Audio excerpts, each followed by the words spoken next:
sasabihin nila, ito si Senator, masyado itong tuta ni Duterte.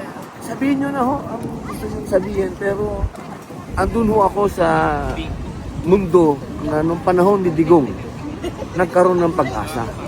Bakit ba maraming OFW dito? Bakit maraming pa migrante dito na pumupunta? Kasi nakikita nila na pwedeng maging parang Netherlands din ng Pilipinas basta magkaroon tayo ng magaling na leader. Kaya naman yun eh. Yun naman na pag pinagsama-sama natin ho ang Ricardo, hindi ho ito fans club. Fans club in a way. Maraming umahanga kay Digong pero mas more on political to. Yung tingin ng tao, nakaramdam sila ng pwede. Yung nakikita namin sa ibang bansa, yung nararanasan namin sa ibang bansa, pwede palang gawin sa Pilipinas. Basta merong leader na iron hand. Yun ang kailangan natin. Parang Lee Kuan Yew. Yun eh. Yun o. Yun lang ho. Wala ako sabihin nila, ito si Senator, masyado itong tuta ni Duterte.